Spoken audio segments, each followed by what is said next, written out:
नमस्कार दोस्तों, आज मैं जिस स्कैम के बारे में बताऊंगा उसे कहा जाता है लोन के लिए फर्जी विज्ञापन। ठीक है, तो चलिए देख लेते हैं क्या होता है और ये कैसे किया जाता है और फिर इससे कैसे बचा जा सकता है।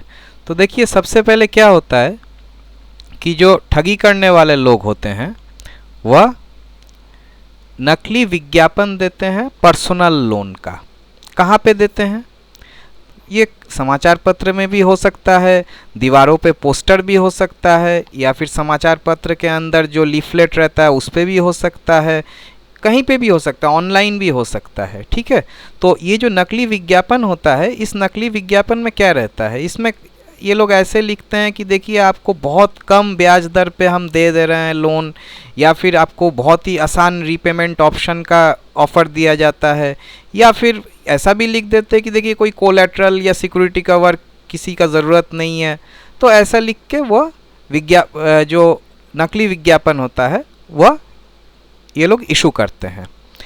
उसके बाद और एक तरीका है, फ्रॉडस्टर्स क्या करते हैं कि ऐसे जो नकली ऑफ़र्स होते हैं लोन के, उनके विषय में ईमेल पे बल्क ईमेल लोगों को भेजा करते हैं।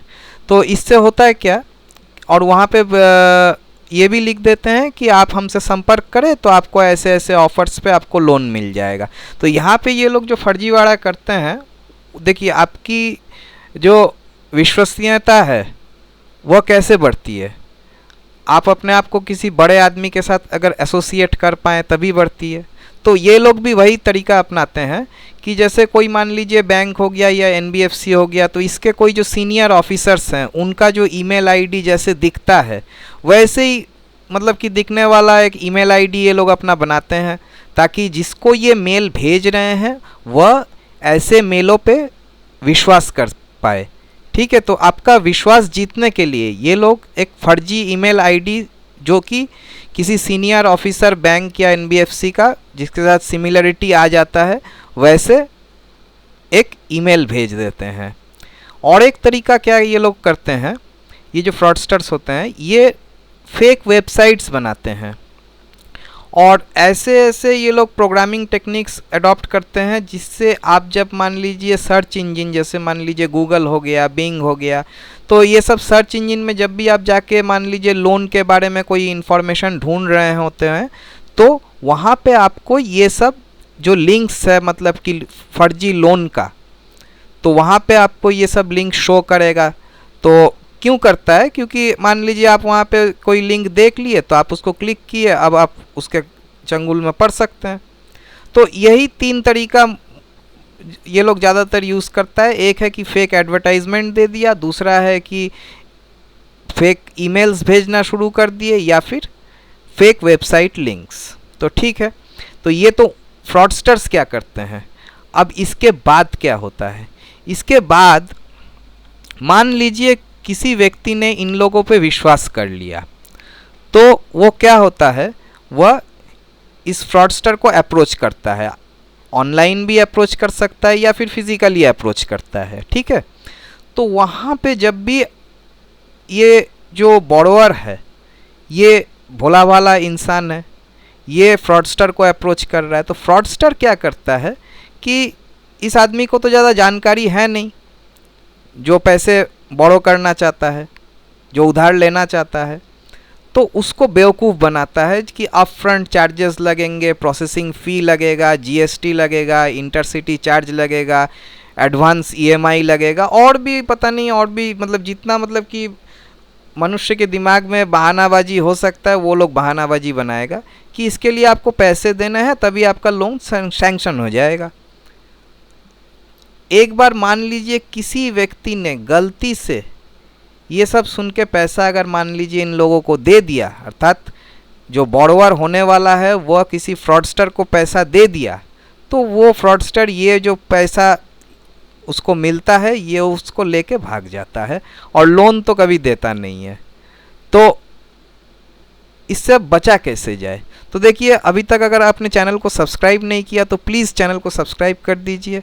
आपके अगर कोई सुझाव हो तो प्लीज़ कमेंट बॉक्स में लिखिए, और वीडियो को एक लाइक ज़रूर कीजिए। ठीक है, तो चलिए आगे बढ़ते हैं कि ऐसे फर्जीवाड़े से, ऐसे ठगी से कैसे बचा जा सकता है। तो देखिए, सबसे पहली बात जो दिमाग में हमेशा आप रखिए कि जो भी कोई एनबीएफसी या बैंक लोन प्रोसेसिंग फ़ी लेता है वह हमेशा सैंक्शन लोन अमाउंट से डिडक्ट करता है, न कि आपसे कैश में पहले ही ले लेता है। अर्थात पहले आपको कोई कैश नहीं मांगेगा।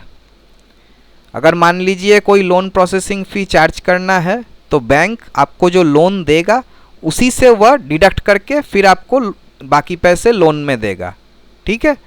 दूसरी बात जो हमेशा ख्याल में रखिए वह है कि कोई भी प्रोसेसिंग फ़ी एडवांस में कभी किसी को मत दीजिए। प्रोसेसिंग जब होगा उस समय बैंक्स एनबीएफसीज अपना डिडक्ट कर लेंगी, आपको कोई कैश में पैसा देने की कोई ज़रूरत नहीं है।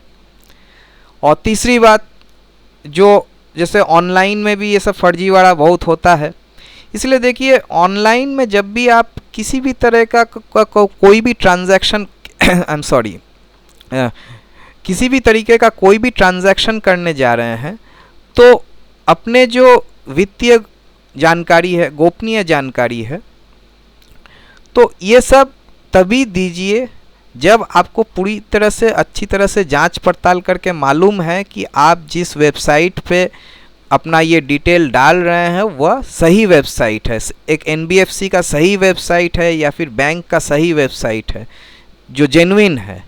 वहीं पे आप अपने डिटेल्स एंटर कर सकते हैं।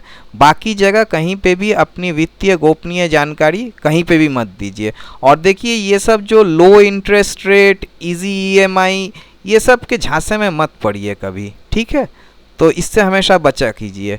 और वीडियो यहीं पे मैं समाप्त करता हूँ। वीडियो यदि पसंद आया हो तो प्लीज़ शेयर भी कर दीजिए। सावधान रहिए, खुश रहिए। धन्यवाद।